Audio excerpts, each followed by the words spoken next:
Hey guys, that EV girl here. So YouTuber Gas Troll put together a comprehensive study on which pollutes more, gas or electric vehicles. Along with the fully charged team and Robert Llewellyn, they answer that question for you. Take a look at the video and go electric. So the argument goes electric vehicles don't pollute, but the electricity powering the electric vehicles does pollute. Some even say it pollutes even more than a gasoline or petrol burning car. If we're going to look beyond the EV itself to the energy that powers it, shouldn't we do the same for the fossil fueled combustion car? So what goes into producing the fuel that you burn in your car every day?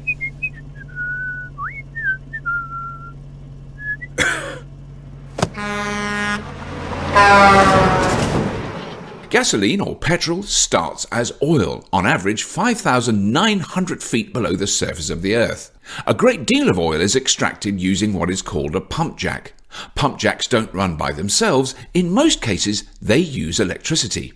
It takes, on average, 9,960 kilowatt hours of electricity every month to drive one pump jack. To put that in context, that is enough electricity to power a Tesla Model 3 for 34,860 miles. In the United States, there are an estimated 435,000 oil wells using pump jacks. Estimated electricity use for these wells is over 4,300 gigawatt hours a month. That is a lot of electricity, and that is just to get the oil out of the ground. If we used that electricity to power electric vehicles directly, it would be enough to power over 15 million electric vehicles for a month. That's just US oil wells on land. What about deep sea drilling? The most common way of powering an offshore oil rig is with a diesel generator. An average oil rig generator uses 20 to 30 metric tons of diesel per day. The electrical equivalent to this is 300,000 kilowatt hours. There are an estimated 1,470 offshore oil rigs in the world using over 1.3 billion kilowatt hours of energy a month. All this oil pumping combined would be enough to power 19.5 million electric vehicles per month. This is just from the energy used to pump the oil out of the ground in the US and offshore. So not only does the fuel pollute when we burn it in our cars, we are also using a huge amount of electricity just to pump the oil that makes the fuel. Combining the pollution from the tailpipe emissions with the emissions generated to pump the oil out of the ground is not a pretty picture. And pumping oil is not clean. Millions of gallons are spilled into the ocean every year, causing havoc for fish and other wildlife. Then that oil needs to be transported. Most of the oil is pumped through pipelines. There are over 337,000 miles of pipeline in the world, carrying most of the 100 million barrels a day we consume. These pipelines use pump stations that use even more energy. Oil is also shipped. The oceans are unregulated as regards emissions, so ships use the cheapest, dirtiest fuel possible to keep costs down, making them one of the largest pollution sources on the planet.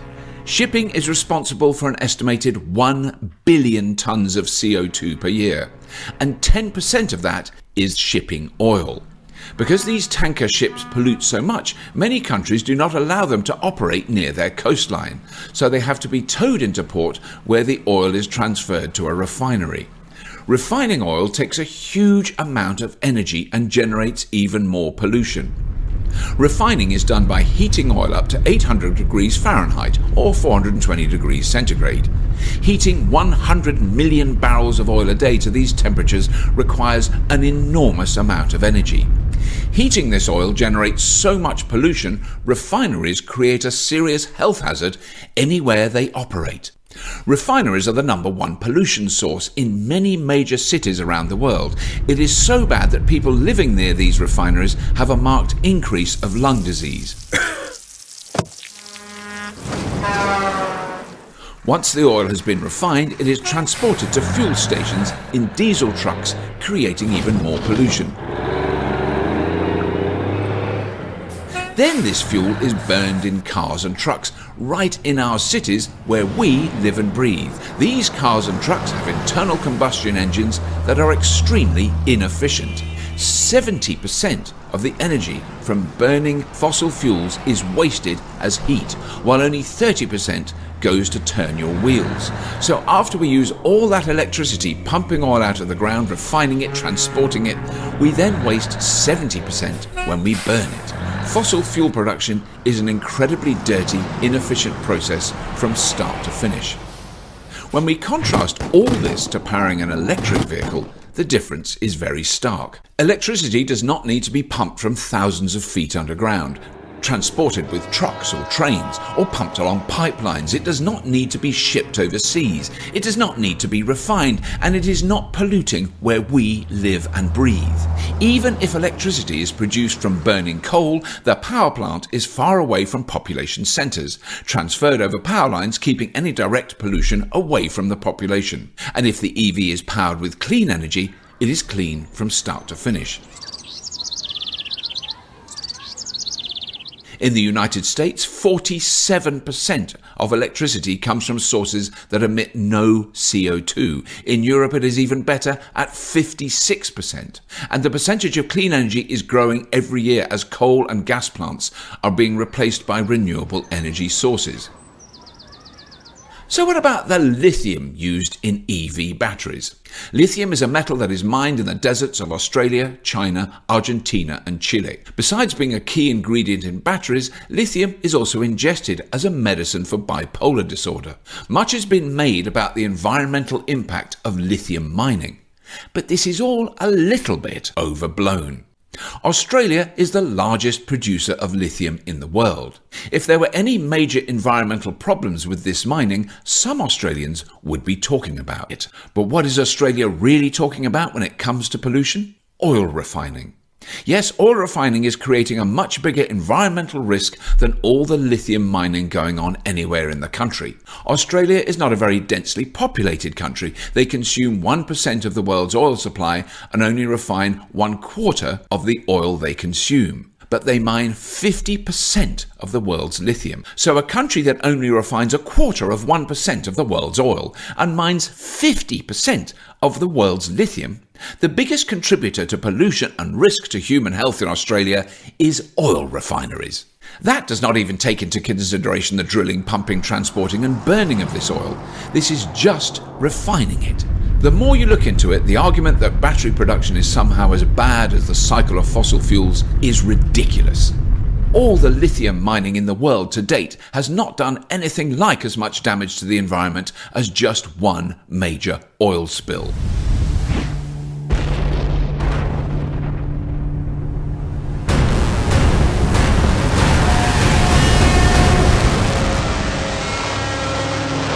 So, what about the batteries? What happens to EV batteries when they get old and are discarded? When no longer practical in an electric vehicle, the batteries can be used as energy storage to power a home or business, giving them a second life. And when they're no longer any good for this, they are recycled, broken down to recover the valuable metals in these batteries to be used in the next generation of electric vehicles.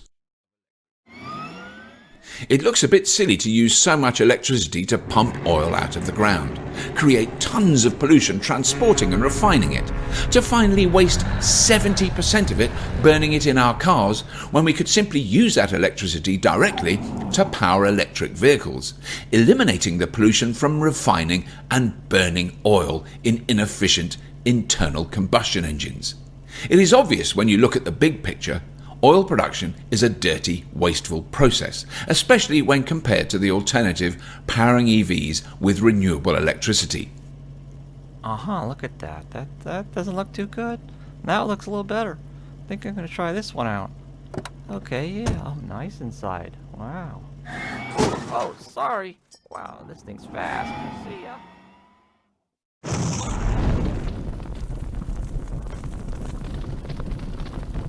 What can you do? One of the last obstacles preventing many people from going electric besides misinformation is people who live in apartments and condominiums with shared parking. Many of these residents have no way to install a car charger. If you are a lawmaker, sit on a city council or a local council, if you serve on the board of a housing association, if you own rental property, you can do something to help. Vote to install car chargers, or indeed install them yourselves in car parks or on the street, so people who live in apartments can have a place to charge their electric vehicle. There are companies that even offer ways for you to make a profit from these chargers. Support the taxing of fossil fuels and using the subsidies to support the shift to electric vehicles. With the right incentives and political will, change can happen very quickly. In Norway, they have made a huge shift to electric vehicles in a very short time. Electric vehicle sales in Norway have reached over 50% of all vehicles sold. Support the installation of solar panels wherever possible. Going solar is now cheaper than buying electricity from the grid and starts paying for itself from day one. And if you are fortunate enough to own your own home, get an EV and install solar panels. You will save thousands on fuel and electricity and have the peace of mind knowing that you are not contributing to the horribly dirty oil and gas industry. Share this video, post it to forums like Reddit, Nextdoor, Facebook and others to help spread the word. Lastly, this is an open source video. You are free to translate this video into another language for reposting. Contact us to download a version you can add a translated voiceover and text to. The day when our cities are clean of sulfur dioxide, carbon monoxide and other toxic chemicals and particulates emitted from tailpipes and oil refineries can happen. We have the technology to do this now. Supporting this transition to electric transportation will bring this day closer to fruition. We hope you enjoyed this video. Thanks for watching and stay clean.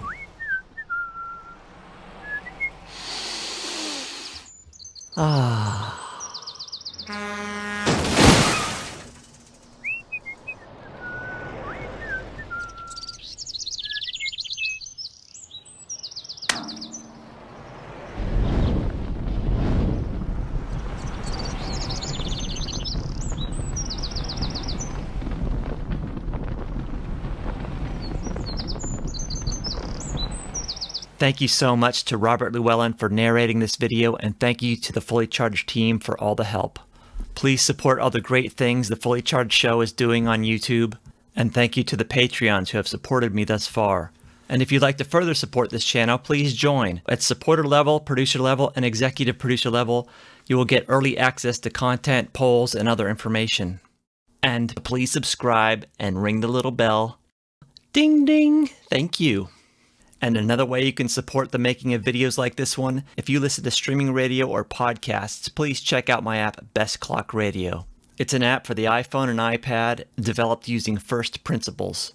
I didn't know what first principles were, but hearing Elon Musk talk about it over and over. I think it's also important to reason from first principles. First principles reasoning. First principles. I realized, hey, that's how I developed the app, Best Clock Radio. Best Clock Radio has a free version and a paid version, has no pre-roll ads or on-screen ads, and even though it's called Best Clock Radio, it is really a streaming audio player that can play most any podcast, streaming radio station, soothing sounds, or music from your library. It's available on the iPad and the iPhone in the Apple App Store. If you like listening to podcasts or streaming radio, I think it is by far the best player available. And we have thousands of users who agree. The app has direct links to contact support, so if you have any questions, we are here for you. Thank you so much for watching, and stay clean.